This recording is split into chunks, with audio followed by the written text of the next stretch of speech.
not. But so yeah, beat Death Stranding, and I was like, oh, I missed that. All this Death Stranding and about connecting to other people. I should reach out and form connections with other people via the strands of the internet. And so I decided, hey, why not give that League of Legends a shot? is that the thought process? No, it was actually the actual thought process was about a year-ish ago. I was playing HOTS, and HOTS was in the middle of being killed. If you remember that, apparently they took devs off HOTS to put them on Diablo after that Immortal shenanigans. And I was like, well, League's a thing. Maybe I should try League, because all my buddies who played HOTS, they would all go, oh, I used to play a bunch of League back in the day, blah, blah, blah, right? I'm like, oh, I'll give it a shot. And when I tried to play League back about a year-ish ago, the text size of things in the UI was so laughably fucking small on my TV 4K setup that it was completely unplayable, unreadable. Like I couldn't we did it. That's a podcast. See you guys next week. No. We do hour-long discussions of fucking fighting games every 2 weeks. Do we actually? Has that really literally happened? Or yes. has it been curtailed underneath that drastically based on the fact that I'm hyper-paranoid about going overboard with fighting games? We do 15 to 20-minute fighting game conversations. Is that a massive over-exaggeration because I've been actually paying attention to how much fighting game talk I've been bringing to the podcast because people, like, I don't want to scare anyone with all my jargon? Or is that is it? Or is it a feeling that maintains no matter what I do? It's both. Is it a feeling that that will never escape me no matter how much I try to curtail it? Some people play MOBAs, and some of those people listen to this podcast. I am making a joke. Someone in the chat said, let's end the podcast now. I thought it was funny. Oh, who was that? That's really funny. And then I tried to just follow the So joke. I actually have a lot of things to talk about. What actually kicked it in on this particular eve of this particular Thanksgiving American time? So, weekend? yeah, like I was saying, like it was unreadable. So I was like, oh, fuck it. Throw a League on the pile. And especially since I played one match of Dota 2 like 3 years ago. And it's kind of funny because my experience with Dota 2 3 years ago 100% mirrored almost to the word what Ryan Davis's, rest in peace, buddy, experience with Dota 2 was, which was I pick up the Dota 2, I go, I'm going to play this guy, he looks cool. And then I start walking down a lane, a road, and then everyone in my allied chat goes, what the fuck are you doing? What? Stop it! I'm like, what? And I hit the enemy. And then that just continued for like 25 minutes until we lost. But it was last Wednesday or something, I was scrolling past some bullshit, or I forgot what it was. I think it was just Twitter, and I happened to see a screenshot of the League of Legends UI, which included a UI size interface option set to like 30% or something. And I went, oh, they must have updated the client or whatever to include accessibility options to make the text bigger. So I decided, oh, why not give it a shot? So I loaded it up, and sure enough, you can now on a 4K TV play the League of Legends with text size that's readable. You still need to go into the fucking preference file to make the chat the right size, but yeah, you can totally do it. I was made to believe that something somewhere along this line had something to do with fighting game sadness. It did. So where's that? Why are you dodging it? So the week before this, if you remember, I went and I was like, man, I really want to get back into a fighting game, yada, yada, yada. Yep. And I asked you about it on the podcast. Mm-hmm. And over the week prior, I spent some time playing Tekken matches, and I tried to get into some matches of Revelator, and just was met by long wait times for matches, like, you know, a couple minutes, followed by matches that were over in 40 seconds, in which I got shit stomped, and just a very unsatisfying feeling. And then I saw the League screenshot and went, oh, I had fun playing HOTS. And all of my buddies from my FF14 rating days, all of them played League at some point or another. Even Eli, even Plague of Gripes played League at some point, right? Like, why not give it a shot? Mm-hmm. And friendship ended with fighting games. Now MOBAs are my best friend. Not quite. In playing it, so I played about 40 games of League now. Yeah, people have been tracking it. I know, that's weird. Is it? Yeah. Is it? Yeah. Why is it weird? Is it not just what happens when you play the most popular thing? So is this not just the natural state of affairs upon picking up the thing and playing the thing? You don't think that people will pay attention to that people the thing? Are able to track your matches. Yeah, because it's the thing. That's the part. It's the big thing. There's no feature in that that surprises me. So honestly, the actual nitty-gritty of like playing League, like, I don't even find that interesting to talk about. Last hitting is weird because it wasn't in HOTS. Watching League is what people do. Yeah. So don't be surprised when people are watching League. I'm sure you even know, like, last hitting is like kill the minion right before it dies. No, I don't know what that is at all. Okay, so you played like 2 matches of HOTS, enough to get that skin. Yeah, enough to get the skin. Right, and you remember hanging out around minions while they die so you get experience and shit like that? I don't remember that. Okay, well, you do that. Then you know the minions in the lane? Yeah. Well, in HOTS, you just hung out near them and you got experience. Okay. You didn't have to kill them yourself. In League, you get experience from being near them, but in order to get cash to buy items in the shop like Counter-Strike, you need to actually be the killing blow. And it doesn't matter how much damage you do to them before that, it has to be the kill, which means that you are spending a lot of micro time just, oh, can I kill them in one hit? Can I? And learning to ballpark it. And that interplay between the two guys on the other side doing that while also trying to fuck each other up is like the first 20 minutes of every game. It's the laning phase. Hitting the grunt? Yes, hitting the non-play hitting the creeps to kill them while somebody is on the other side trying to hit your creeps to kill them, and you're only like 5 feet away from each other. So it's this constant thing of, and you have to own them. I want to get this one. Anyway, what were you saying about that? Well, now I'm explaining it. You get this one, but you don't want. It's like a 20-minute game of footsies. Yeah. If I need to compare to fighting games, is this the jungling? Are you talking? No, about that's jungling? not jungling. Okay, well. Okay, Woolie. Okay, fuck it. For people that no, shut up. It's too late now. For people that don't know what a MOBA is, Offensive but ancients. Offensive but ancients. There's 3 lanes. Top, bot. I don't like that they call it bots. I don't like it. Is bottom too? It's too long. Too many syllables. Takes up too much time. Dude, MOBA terminology is the worst. Like, we fucking talk about fighting game like footsies and shit like that. This shit is the actual worst. They are all horrible because they come from sports. Do you have guessies? Are there guessies? They're not guessies. Okay. But jungling is because in between the 3 lanes, top, mid, and bottom, there is the jungle, which is the part of the map that doesn't have a lane, doesn't have minions. And just like in Warcraft 3, where you would send your heroes into the creep to get experience, the jungler goes into the jungle. Look, man, to do this. I don't want anyone to be like, yo, I don't come to your tournament and shit on your floor. What the fuck with your voice and attitude making fun of our terms? No. I'm not even about that. No, hey. I just have never heard these words before. I'm going to be that person. Okay. The MOBA terms... please distinguish the difference between Pat talking and us talking. Yes, because I hate being attributed to shit that fucking comes out of his mouth. Well, don't you're do on that this shit. podcast with me, so Different voice. You're kind of stuck. Don't do it. Hey, don't do it. Nah, I can't imitate your voice.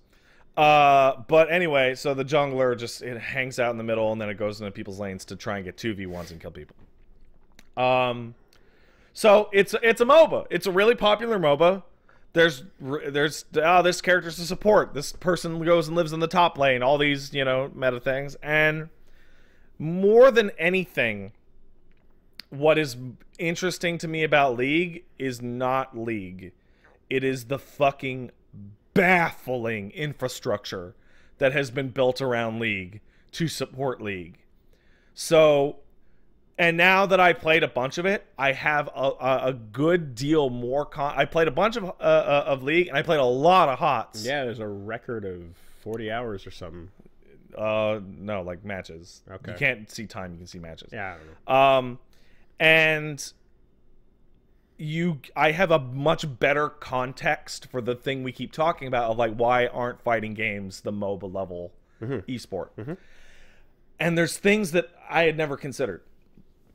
So one is the fact that when I queue up for a MOBA, I pick my role. That's a weird thing to do. It's a League thing where you go, do I want to play top? Do I want to play middle? Do I want to play support? Do I want to play bottom? Or do I want to play jungler?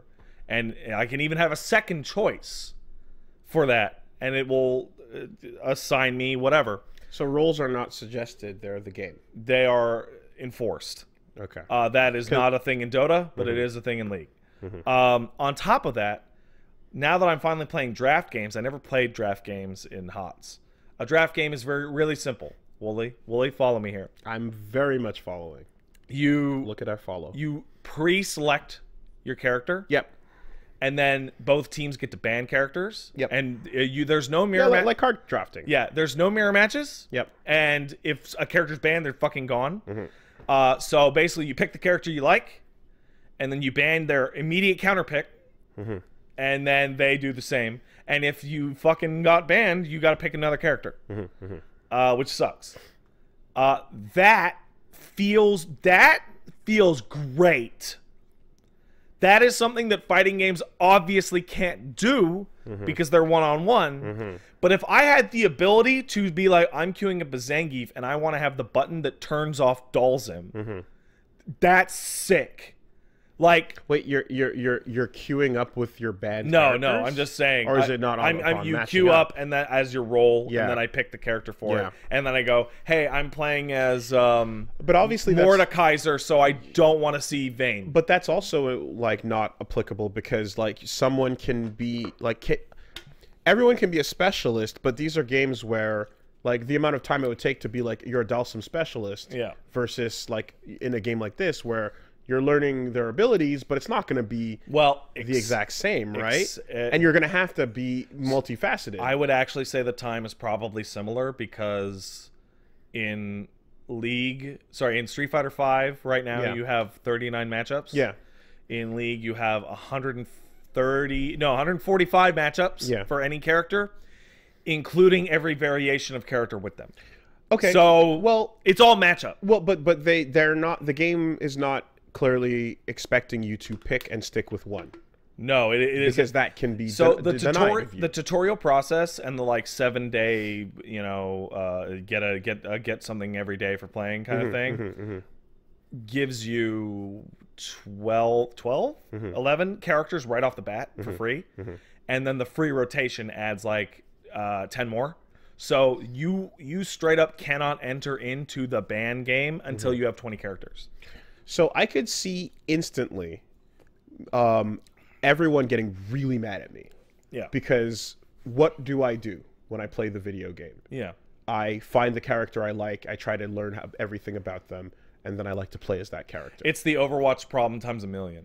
And then that in this context would be probably massively infuriating to everybody because that makes me utterly worthless. So if I go if I roll in and I got a support role and I go, well, I want to play Mordekaiser. I want to play Mordekaiser, and I start walking bottom with support role, people are going to be like, what are you doing? Yeah, and you're not supposed to like the characters more than the game. But also, Woolie, it's not even that. Is that if you are playing, or am I just wrong on that?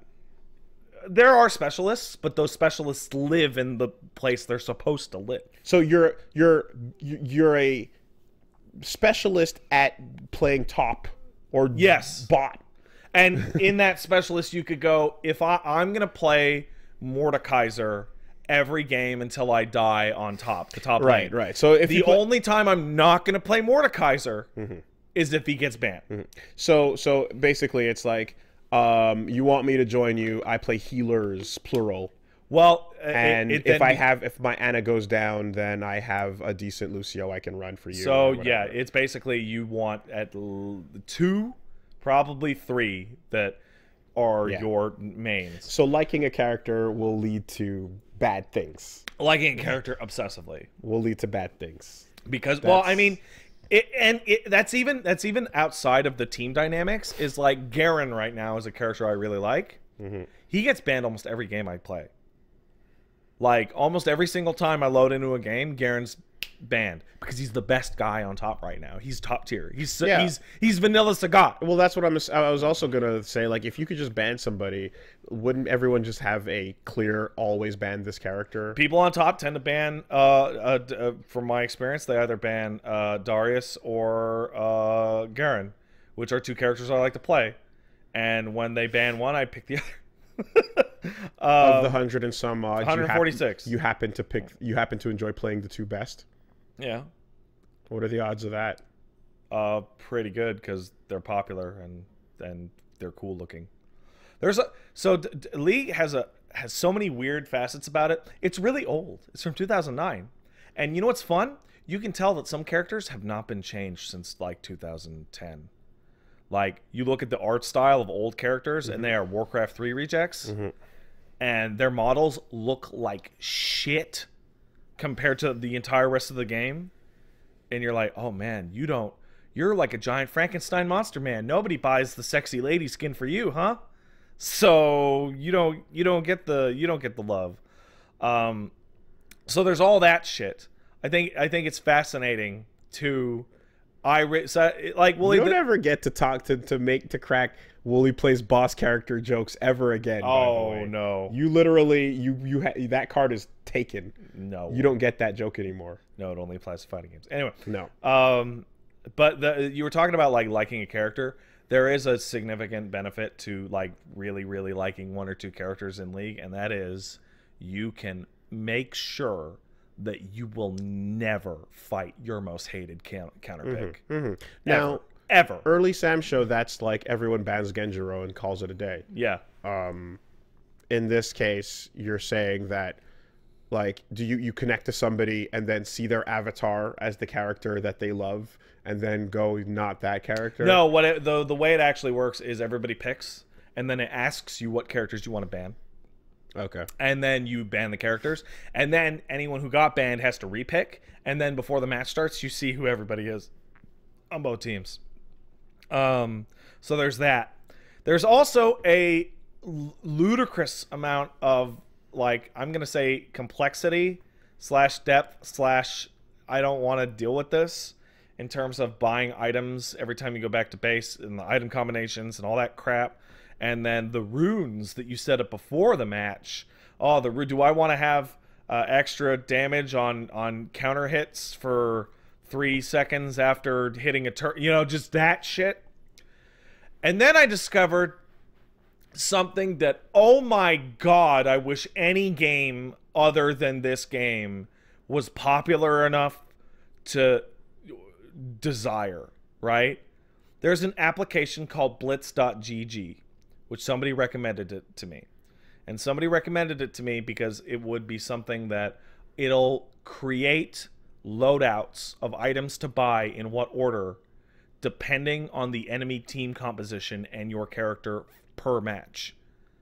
So you load this thing up in the background, and then when the match starts, it will load a custom item set into your shop, and then you literally just buy item 1, item 2, item 3, item 4, item 5 in a row.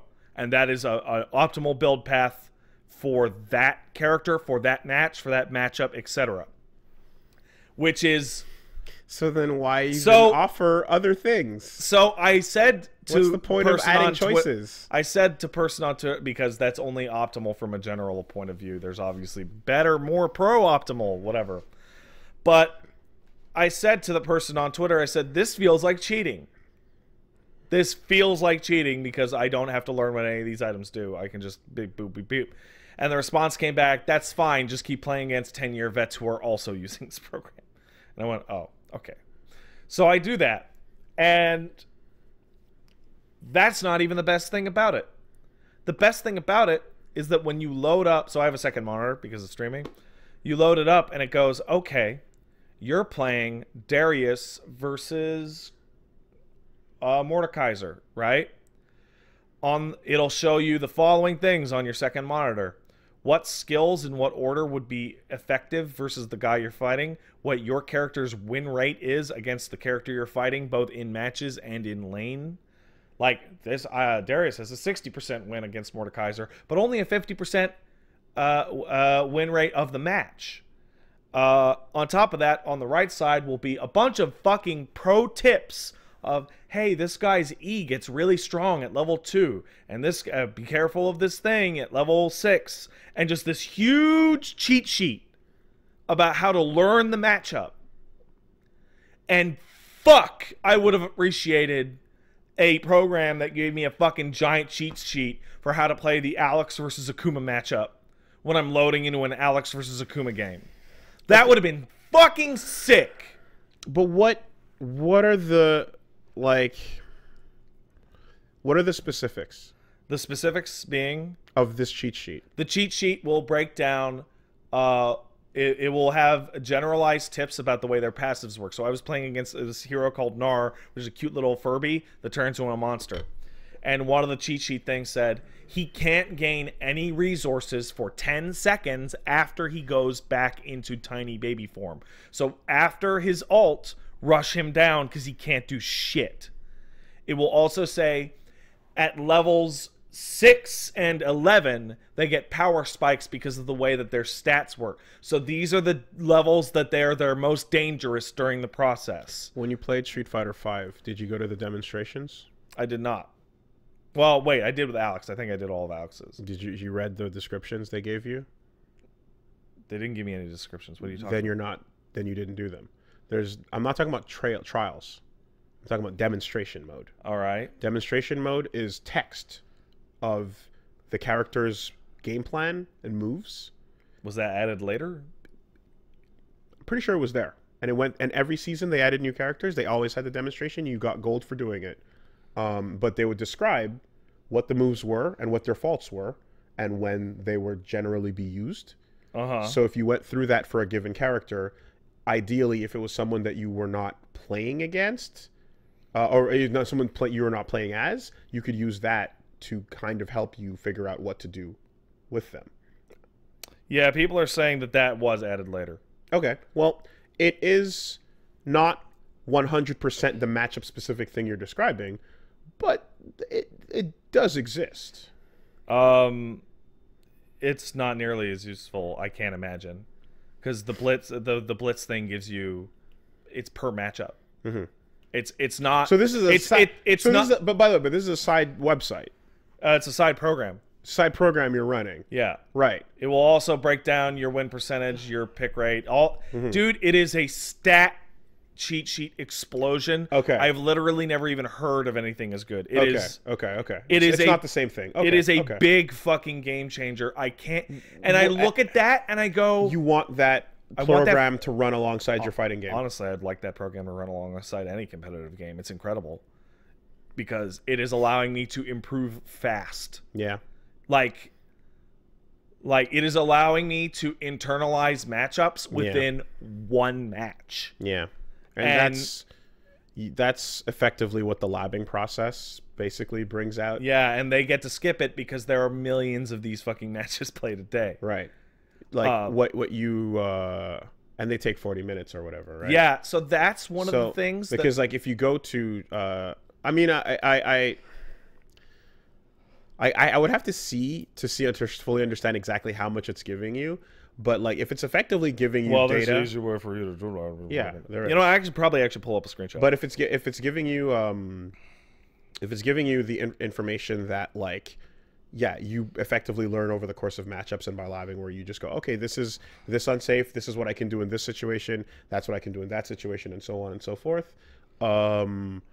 It would definitely help a lot of people that don't know to do that process. Mm-hmm. To include a way to show people that you should be doing that in a fighting game. Like, so that could be interesting. Yeah. Woolie, I pulled up a screenshot for you. Let's see if I can, like, here you go. Crap. So the shit on top is things things that are good to buy for that matchup. The thing in the middle is optimal skill placement per that matchup. The shit on the right is the cheat sheet for that matchup. Like, it is... And that all, like, automatically updates per match. It is an explosion of information. Okay. Let me pull up over here. Even if I was able to, say, in Street Fighter, pull that after the end of the match, right? It would still be incredible. Because in the post-match screen, it shows you, hey, you missed 60... I'm going to hand you my phone here. This is a text file, and it is Sam Show data that I've written down. Yeah.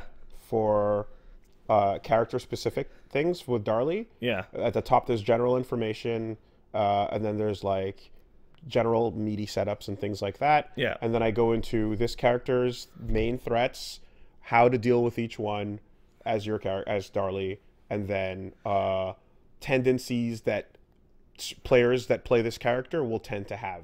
Yeah. Right? So, like, is that about... That's about as precise as you can get before going into, like, frame data. So let me ask you a quick question about which your I list. also included some of. Because that is basically like you are creating your own little mini samurai show.gg whatever. Sure. How much labbing did it take to write that? This from the game launch until now. No, but I mean hours. Of writing this out? Yeah. It took, I mean, playing and watching absolutely hundreds of matches. Okay, so this thing gave it to me for free. Yeah. Instantly. Yeah. And at the end, it told me, hey, you don't ward enough. You lost on this match at this time, be more careful, and gives you advice. Yes. And it's that, like, yeah. Even so if that, right, I had a big discussion with a couple people about that feature that you're describing, which is, to me, that's totally different. Yeah. Where it's like, it's not the matchup specific knowledge, it's the these are 3 key mistakes you made in that game. If I got a fucking cheat sheet at the end of a Street Fighter match and it's like you ate every single unblocked Shoryuken. Yes. Like, yeah. I'd be like, but that's okay. So that, and to me, I'm like, that's not even a cheat sheet. That's like every time the person was on the ground, they did a Shoryuken when they woke back up, and you got hit. You ate it every time, right? So you want to go, hey, you want to be looking out for this in when the person's on the ground, and here's how you block it, right? And I would even say, like, I mean, I've talked about different ways to apply this, but it's like, let's take you exactly to this moment in a replay, and then go replay it, but now block it. You know what would be the absolute best piece of information that that the League One does give you a little bit of? Yeah. And that is, this move that you think beats a Shoryuken does not beat a Shoryuken. Yeah. Stop it. You want a little AI coach after you make mistakes to let you know that, by the way, just in case you thought this was one thing, it isn't. So right, that would be phenomenal. So that would help people like really quickly. This Blitz thing does massively.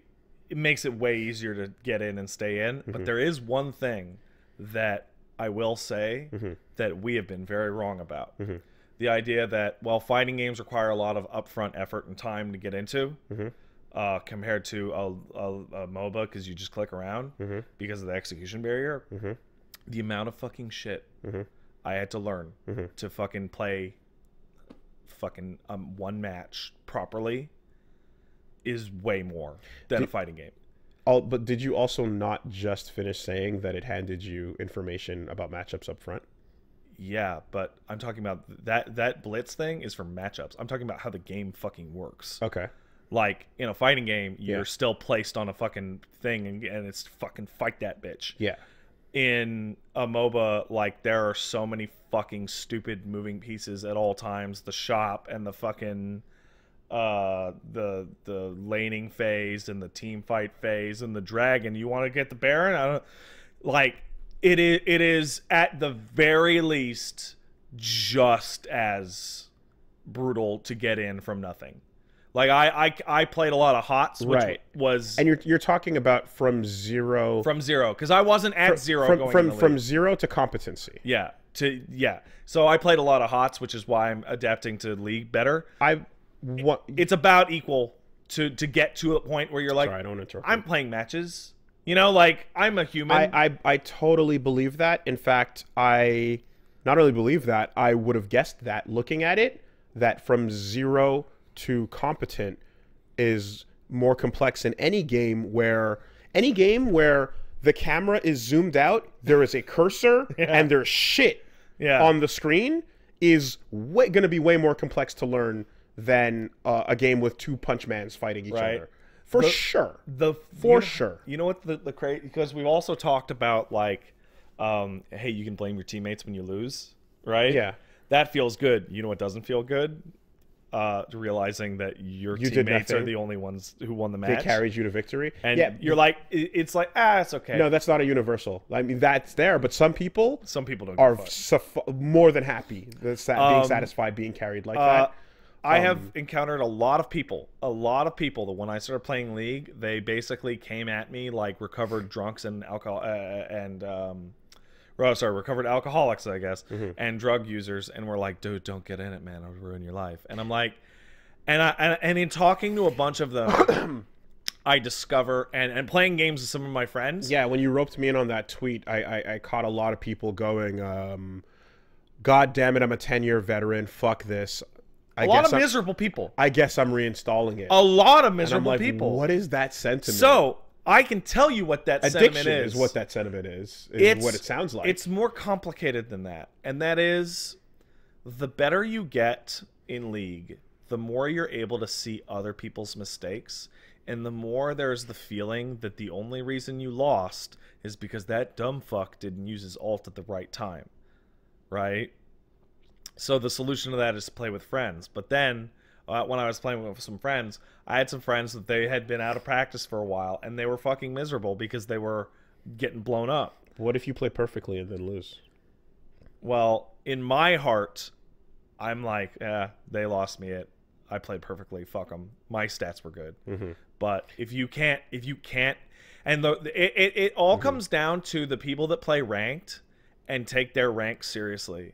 And in fighting games, hey, your rank goes down, you having a bad night, guess what? That's your fucking fault. Get better. So in Teppen, right, what happens often is you played correctly, but you just got handed bad cards. Yeah, it feels like shit, huh? And you knew exactly how to fight that Morrigan. You knew exactly what they want to do. You know what her deck is about. You know how they tend to play. But unfortunately, you got handed a bad deck. And when you did the re-roll, the second deck was even worse. Yeah. There is and since I played I played a lot of MMO now. The feeling of, dude, we would have won if you just hadn't have stood in that one wrong place at the 39-minute mark. And died and gave them the lead on that team fight. Yeah. That feels like shit. Yeah. Oh, I lost a rank last night because the game not disconnected, but it lagged out in a moment where I had to play a counter card. Right. And it floated over the slot but didn't land. And then instead the attack went through and I just fucking died. And I'm like, cool. On the other hand, hey, guess what? I've played 3 games of League right now in which I have encountered the trademark League toxic, in which people take it real serious. So you don't get flamed by other people on the other team because that's turned off by default. You could turn it off if you want, but I mean, that'd be regular trash talk. The real shit you got to look out for is the people on your team who are just like, no, stop it. And just hate you for not playing as well. You're playing with other beginners, aren't you? Not necessarily. A lot. You know what the funniest thing is you're playing. Are you bypassing that because there's people that watch you on stream, so you're playing with people that are actually No, you're you? bypassing that because people want easy wins, so they make Smurf accounts. Oh. And then they get mad at their teammates that they're playing in the lower ranks because they're not Smurfs. Oh, fuck those people. Holy shit, what an asshole. I know, right? And this guy, I played a game of Azir called Lux. She's a support. She has a lot of moves that you have to aim. And oh boy, I'm the worst. I'm very bad. And this guy was so tilted that he thought I was faking it. That's how fucking tilt this guy was, where he's like, this guy's just doing it on purpose. He's feeding on this motherfucker. And he's so mad. And there's a couple ways you can handle that. For me, I respond to that with, nah, man, I wish. I'm just bad, LOL. And like his fury makes me giggle. And there was a different guy who was like screaming all caps because I didn't kill somebody, or all just furious. I'm like, my bad, LOL. Like, I don't give a shit. Fuck him. This is funny.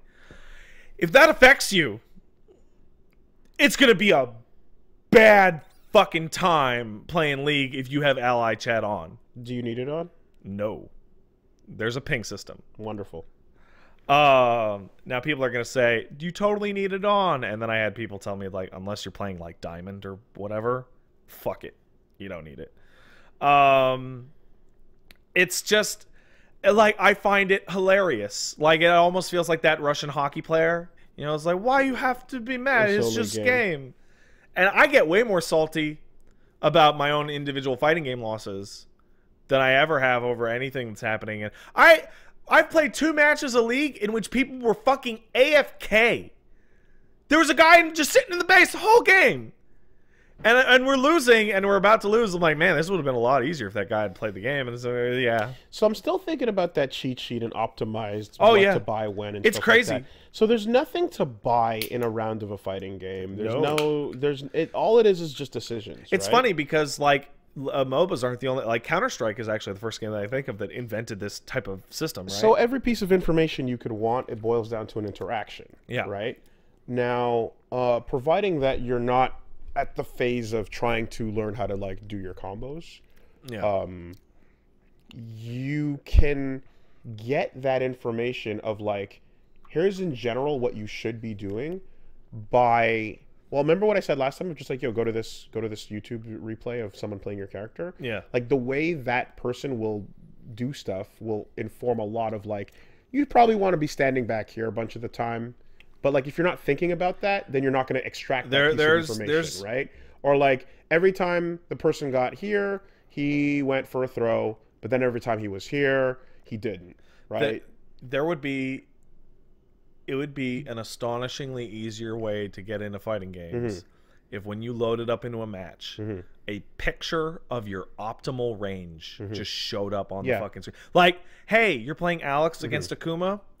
Akuma has, and it just showed a screenshot of, here's the spaces that... Serlin's talks broke that down really well. Here's the space that Akuma controls. Here's where you really rock it. Yeah. Just that one photo per matchup would make a world of difference. That was, that was useful back in... After experiencing this thing with League, it is depressing that I believe League is the only game that I know of that has this kind of thing. And I'm like, every game ever, every shooter... Like, think about Counter-Strike and fucking Call of Duty. The developers release those fucking heat maps to show you this spot, you're gonna die. People die in this spot. You know, stuff like that. And they optimize routes through maps and shit like that. So there's, again, like, there's tons of people deconstructing these aspects and elements and things that we talk about. I can bring up other examples. Like, Skullgirls has a really nice character trial mode that walks you through some moves and explains what they're for and all that stuff as well, right? The range thing is, like, yeah, that's definitely something that's applicable. Decisions, like, what's important in a lot of cases is it's not even about telling you what to do in a situation of the things that you like, of 3 things you can do here, here's the one you should be doing here.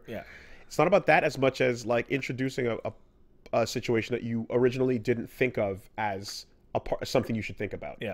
Right? So, like, if you never thought about, like, I don't know, let's say, like, after this character presses this punch button, it's very, very safe for them, which means they get to go first, right? Like, if the moment that animation completes, you never thought about that moment as unique and special. But now that you are, could you imagine if you're playing Big Band it'd be useful versus Parasol, and there was a screenshot of Parasol poking, and there was a line of dialogue that said, "This move is safe as fuck. You can't punish it with your shit." So the trials in Skullgirls literally have things like that, when you play the character, it'll go, this move is really, really good at this. Yeah. Right? Watch out for that, though. When you take off your head as Fortune, like, you can do some really good stuff, and here's some things it can do, but warning, it takes 50% damage. So if you get hit both body and head, you take 150% damage, right? Like, that's right there. And you walk through every character's explanation, and that's all there. Here's the thing, and I don't want to put too much emphasis on this because, like, that will help. That will get you up to speed and feeling more comfortable right away. It will not help you beat the people that destroyed you when you booted up Exert. Of course not. It would not help you win those matches anymore, in the sense that, like, those people you're fighting against still just have the experience edge over you. Of course they right? do. It gets rid of that feeling of, I don't know what to do now. That's the worst feeling. That, to me, and I can only speak for me. Yeah. But I feel like I have, even now, after playing fighting games for decades now, on and off, it is too often I get into a matchup in a game that I'm starting to learn, and it's maybe a little older, and I'm like, I don't know what I'm supposed to be even trying to fucking accomplish in this match. I don't know where I'm good. I don't know where I'm bad. And just being able to skip to that, like, not even middle, below average point of, like, I have a plan, would make a big fucking difference. Yeah. So, for me, it's not, like, for me, it's like that what you're describing is literally, like, after every time someone does a thing, and I go, what the fuck do I do about this, right? I don't hit rematch. Yeah. I quit. And go to the... And I go, and then I make them do it, and then I see what I can do to get around it, right? It then takes about 10, 15 to figure out whether I can do something or nothing, and then I write that down, right? And then the next thing that, in some cases, if it's something that I'm like, I've never fought that, I have never been beaten by that, you will see someone on a video replay getting destroyed by something. You go, whoa, what do you do about that? And then you see the person solve it right away, and you go, oh, that's what you do. So then you write that down as well. So, like, what you're describing is there, but it is not handed right off the bat, and it certainly would help if it were, but it still doesn't make you, like... This program gets you to the point of being dumb. Like, so I used the example of Gnar earlier. The little guy turns into a big monster. I played a match against him before I used BlitzGG, and I played a match against him when I used it. The difference between the two, and it's especially important for Dota and League because there are 140-ish characters on both. I went from, what the fuck is that? What is he doing? I don't get it. To, oh, that's what he's doing. That's what he's doing. Yeah. And this is a really hard discussion, and this is literally the core of everyone trying to, like, make a game in a genre that's full of experts these days, right? It's the entire Guilty Gear discussion, right? Where I'm not, like, I can see some people already saying, like, no, Wooly, that's the part that's annoying, right? I'm not defending the arduousness of the process. If that's what you heard just now, you heard that's not at all what I'm putting out there. Because think back to every other time I've talked about what I think fighting games should have and how much I'm on the side of the new player. They should have MOBA. Trying to, like, figure out how to get to the fun part, right? Think about how many times I've said, I like that this game cuts out the difficulty of execution here because it gets people to the decision making, which is fun. So stop saying that that's what I'm not doing that. Paige, right? You're not Paige. Jesus Christ. Wooly. So, like, so when I'm describing what I did to learn in Samurai Showdown, I'm not saying that as an example of this is what everyone should do. This is the purity of the process. That's not at all what I'm doing. I'm describing what I did in this game, and I think that finding a shortcut to that process would be wonderful, right? I'm trying to work out, what I'm trying to work out through this discussion right now is, with that existing shortcut, like, would that have saved you from this moment of, like, fuck this, turning the game off and going to play League? Because even if I get blown up, but I don't know if it would. If I have a plan, when I loaded up Tekken, And hey, Armor King's out. I love Armor King. Loaded it up, played against Steve, got bodied like I've never been bodied before. The kind of body that like I'm not playing a match, you know. And I'm like, I can't even figure out. And Tekken's really bad with it because like there's so many fucking normals, right? Like I got beat on every interaction, right?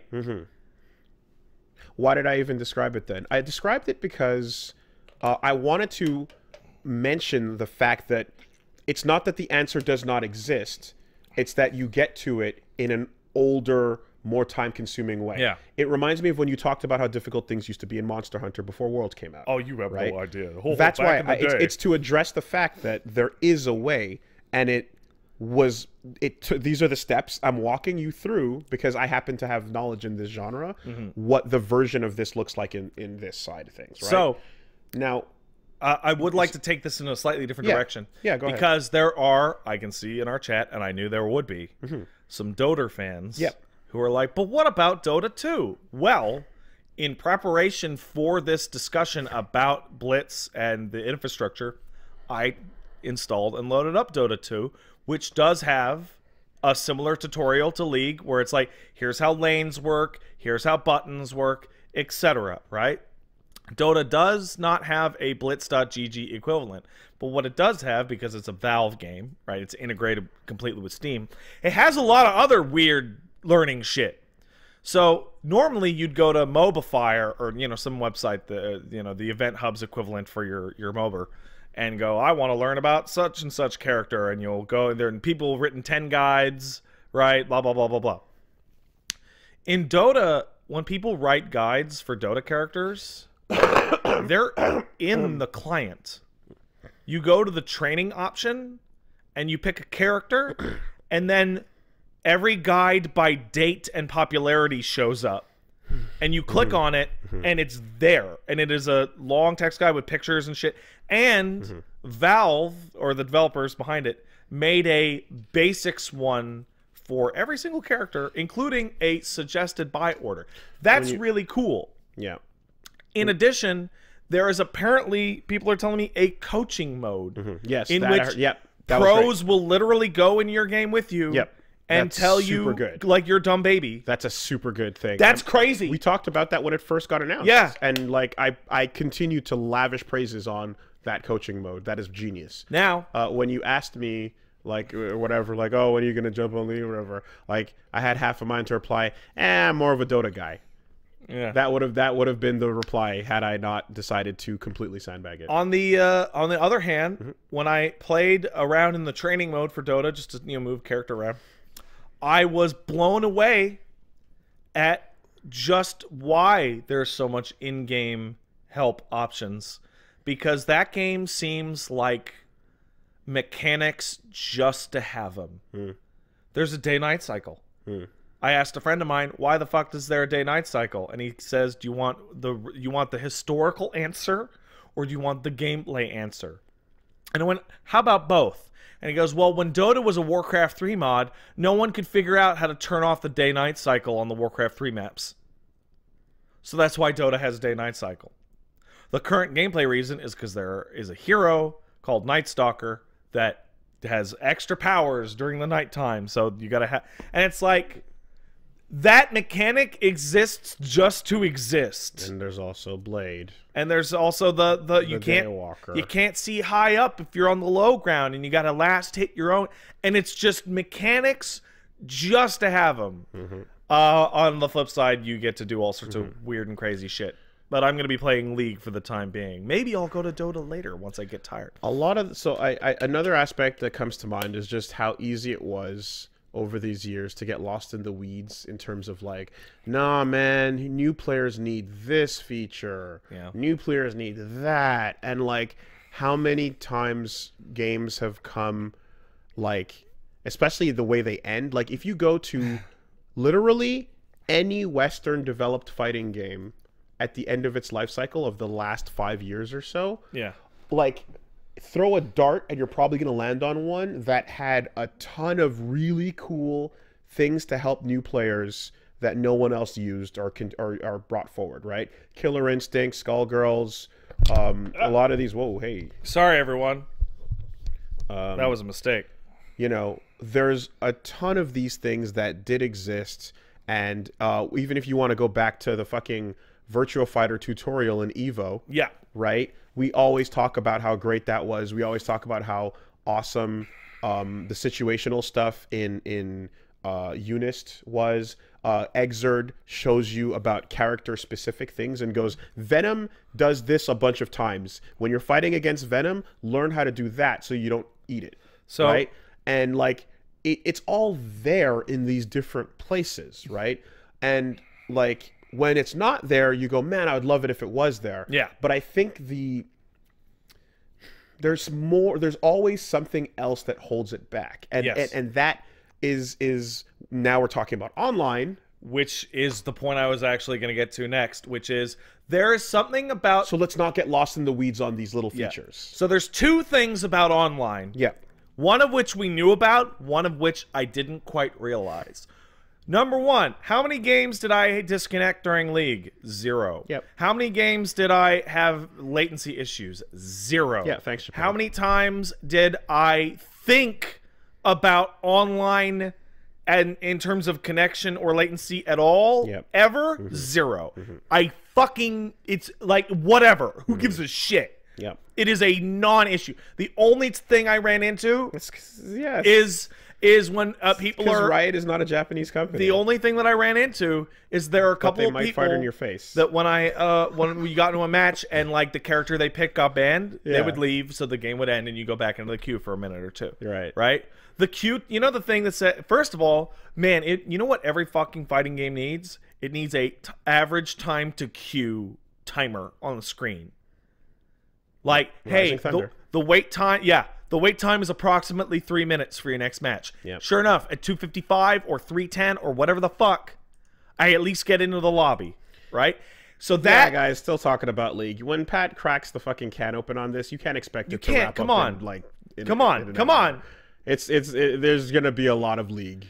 But also this is also about fighting games, so think about it. It's about MOBAs, but like so there's that.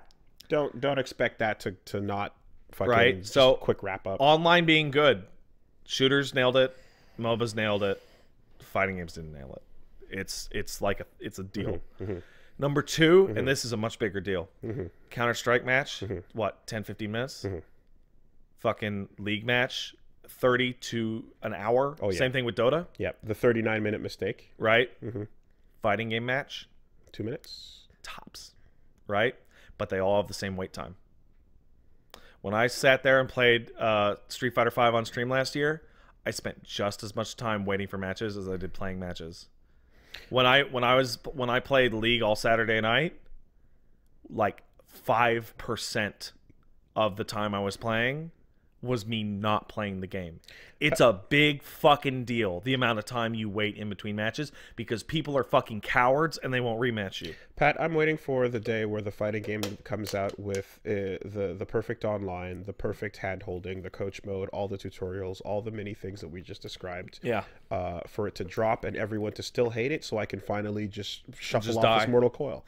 Because it, in the end, won't matter. Because at the end, no matter what features and no matter how much great or not great, there's going to be just something on that gameplay that says fuck that, and it's gone. So it's like, no, it's just fighting games, bro. And that's where that's where I come to my let me die. Final realization.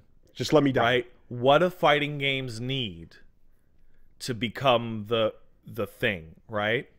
And what they need is to not be fighting games. Is to last longer than 5 years and have initial populations of millions of people. League is 10 million. Sorry, Dota's 10 million. League is 80. Fortnite's 240. When I was looking at Revelator matches, I saw, there's 2,000 people playing right now. How can we get everyone to embrace Dance Dance Revolution? How can we push that to the forefront? Get it. Tetris 99 has really good netcode. Yeah. How can we get everybody to play Tetris 99 more than any other game? The netcode's solid. They give you tips. Yeah. Like, I think there's going to also be, I'm being snarky, but I think there's also going to be a part of this, which is just, there's a genre appeal limit. Well, this is where I'm going with it. Now that I've gotten a hold of it's okay, the league bug, and but I it's there. see how it works. And, you know, the documentation I talk about and a program invented, that program only exists because 80 million people play this fucking game, right? And there's a coaching circuit that I found I talking to a league coach, a guy who watched my stream, just chatting with him. He's like, hey, check this out. It's a website. Hey, you want to pay $76 an hour to have somebody coach you in League of Legends in your university? Right? It's the network is enormous, right? And it's only gonna, you know, it being free helps. Games that are free do well. So, and this is where it's like, you know what you can do? You're not going to, like, your giant audience is actually if your game is, like, addressing what everybody wants, going to be a collection of different circles. Yeah. Right? So a bunch of people are playing the Jesus game, the Jesus fighting game, right? The Savior? Yes. Right? Savior, the fucking whatever, right? Perfect Fighter? Battle of the Gods. Perfect Fighter, right? The reason why Perfect Fighter is popping off, why are you playing it? Because anime titties, perfect. Got it. Amazing netcode, perfect. Coaching mode, handheld, yes, all right. Team-based complexity, loving that. I can play with my friends. It's a good hangout game on Friday nights. That's great. It's got guest characters I care about. That's super rad too. There's a campaign, a story that's really well detailed, so you can get... Like, you're going to be hitting the #1 button for a lot of people, but that #1 is going to be a different thing across the board. So, like, we've talked a lot about Guilty Gear and how Guilty Gear is doing great things for fighting games. The #1 thing for any fighting game is going to be audience and netcode. And by that token, the League fighting game is by far the best shot, you know, air quotes, at fighting games really, really hitting the mainstream. That game will be free for sure. It will have... It will literally, I bet, you know, they're making like 5 different League games. I bet they're all going to go live in the same client launcher kind of thing. So it'll just be a button click away of the thing that many people play already. Hey, look, you want to play as Darius? You like Darius on top, right? He's cool. He's got a grab move in the air. He was the axe guy you saw in the trailer. You like Ari, the fox girl? Oh, she got, right? It'll have the cannons. If that game doesn't have the best fucking net code ever... I don't. They're making it. I don't know what to even do. No, you throw the baby out with the bathwater. It's done. It's over. Right? Baby down the drain. If like 100%. Because I mean, Rising Thunder's netcode was top tier right away. They made GGPO. Yeah, I know. So if they can't do it, they're fucked. I guess. No one can. Yeah. So yeah, that game's gonna be the shot. Maybe Nothing else. Maybe right. You know, there's always going to be people that also make the mistake, the fallacy of pretending that if I spend more time on this game than you, that I'm not going to automatically be better in many cases. Yeah, that's a thing. Right? There's the part where, you know, to quote Keats in a recent tweet, the lesson from Dive Kick was no matter how simple the game mechanics are, somebody who takes the time to perfect them, killers are going to be killers, will still win way more often than the person who didn't. You can't stop that. You can't nerf that. That's a person who is taking the facts in front of them and streamlining them. You know what I'm thinking of is like the thing I'm most excited about for that League fighting game. It's going to be around for a long time. But like, I think back to like Street Fighter 4 and Street Fighter 5. Like, could you imagine what Street Fighter 4 would have been like if it had just kept going?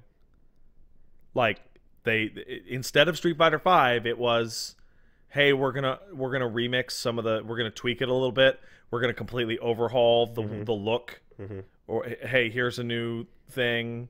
We're gonna tone down these characters. You know, like if it literally just kept going for 10 years, there's a lot of inertia on stuff like this. Wow, look at WoW, for fuck's sake. Yeah. The amount of inertia WoW has, because when people think of MMO, they just think, well, World of Warcraft, right? And that League game's they're probably going to force it to be around for a long time, no matter how well it does. There ends up always being, though, the like inner circle of like people that are sick of the thing. Yeah. That played it the most. Yeah. That are also, and then there's also the fact that I remember when Ono was saying we don't want to go beyond Super Street Fighter 4. I do. Because we remember the days of Street Fighter 2. Yeah. And that's what scared everyone away. Yeah. Yeah. Well, like, some people live for the updates. Some people, like, that don't play as often never want to hear from them again. I would have been happy to have Third Strike go another 10 years. I mean, a lot of people would, but then the people that want to get in on year 9 don't. No, you know what they do? They buy a coach. Or they download thirdstrike.gg. It's almost an impossible solution. It's almost impossible, right? You want people who have spent time to feel good because their time has been worth something. But also for someone who has not spent the time to not feel like they're worth it's nothing. A whole lot of complicated factors. Like, take for me, I'm starting League in year 10, right? Mm-hmm. That should mean that I'm going to get blown up constantly. But because 80 million people play that game, there's like 2 million bads I could get matched up with. Just bads. Mm-hmm. Just morons. Mm-hmm. And I know that I matched up with them because I crushed some people in game like 2 and 3 and shit. And I'm like, I shouldn't be winning. What the fuck is wrong with you, dumbass? But with fighters, I mean, the longer they go on, the population dips and dips and dips and dips, and then there's just killers. You need bads. You need so many people playing that there is an ocean of bads to swim in. Mm-hmm. And you will always float above someone else. You will always float above somebody else. Mm-hmm. So yeah, I'm enjoying League. To the people who are upset that I'm playing League because you don't want to get re-addicted, you should really not play League if that is how you look at any particular game. And every time try and relax, bro. Every time this discussion is had too, like, in as much as I care, there is a virtue in being one of the folks that is just like, hey man, just let things be what they are, you know? And what do you mean exactly? I mean, to the folks that are like, just stop comparing fighting games to other things and just let FGC be FGC. Nah. And there's something to that. There's something to that because it's very dissatisfying over a long period of time to constantly have this, how do we? Oh, yeah. You know, especially when you don't have the gears in your hands to make those things happen. I don't know. This sounds like loser talk.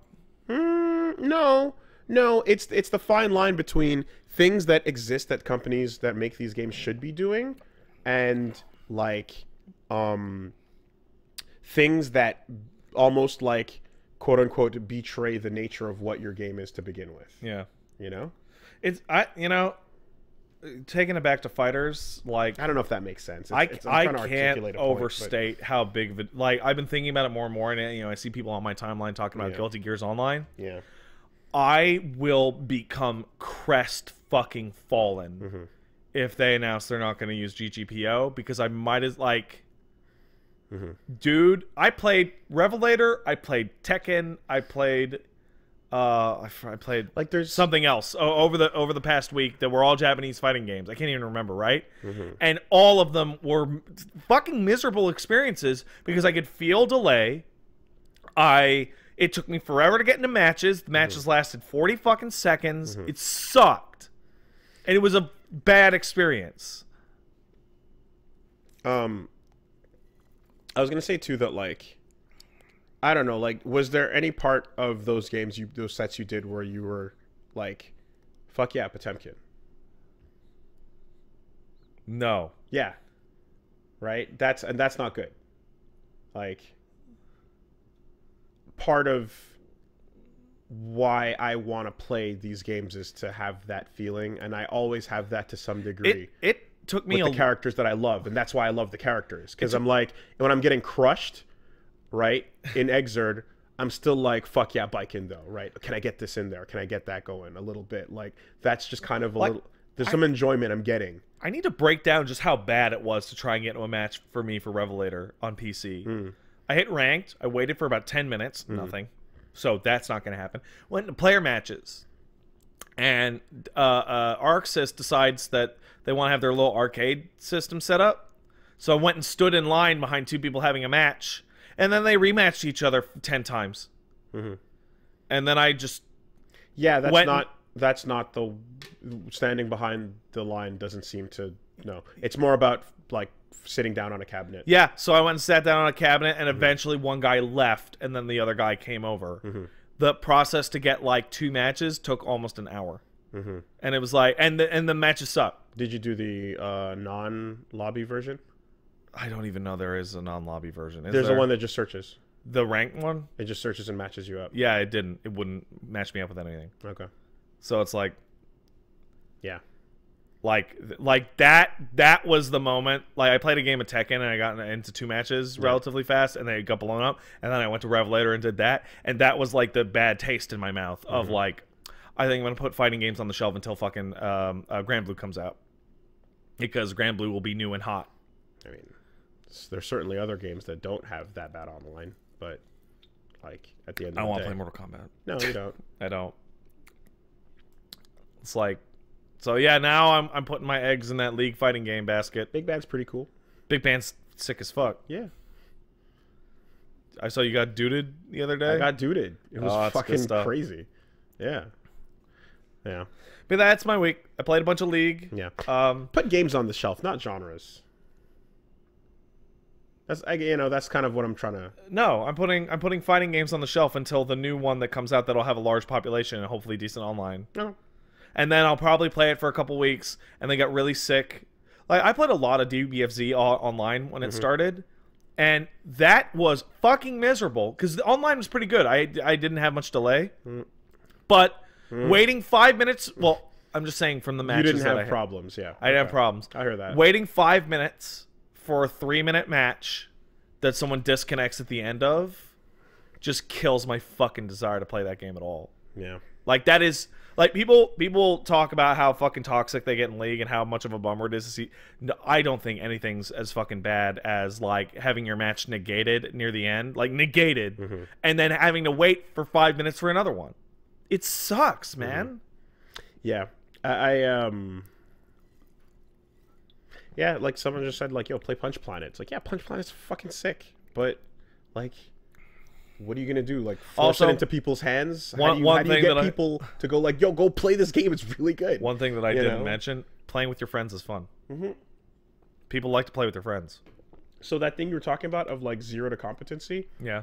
Like, I was trying to think of like, the most extreme version of that, and it's like, Soul Calibur takes seconds. Oh yeah, Soul Calibur's fast. Seconds to understand. Well, you look at the character and you immediately know what their range is. Well, not just that, but like you start pressing buttons and holding directions, and you're like, oh, okay, yeah, yeah, and like that's my block, got it. Yeah, you know.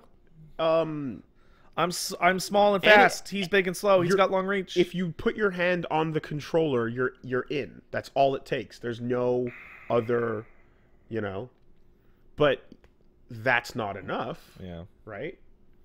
Like, there's a million other things there.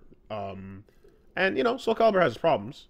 But, like, each of these individual pieces helps a bit. Yeah. Helps a bit, but it never seems to, like, push it over the edge. Yeah. And League Fighter is gonna prove a lot. One way or the other. About these theories. Yeah. Right? It's going to put a lot to the test. It's going to be the biggest fighting game to ever have the free push for sure. Maybe. Oh, come on. It'll be who knows, dude? It'll be free.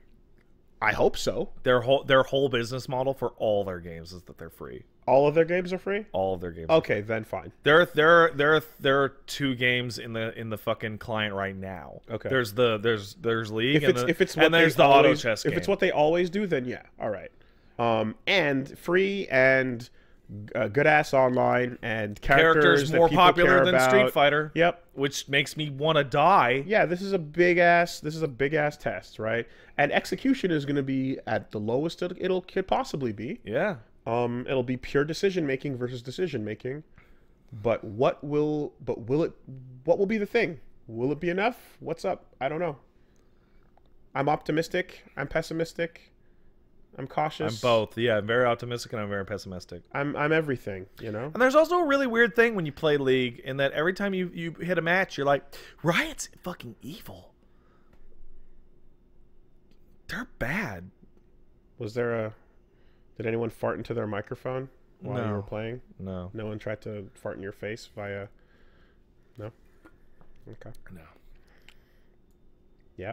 There's that part of it. Yeah, they're fucking evil. And then I'm like, I can't go down this road because they're all evil. Radiant's good people. They're for now. Doing some cool stuff. For now. Everything. Until Seth Killian turns into S-Kill. But that'd be cool if you could do the teleport. We're good people for now. Yeah. For now. Buy a shirt. Please buy a shirt.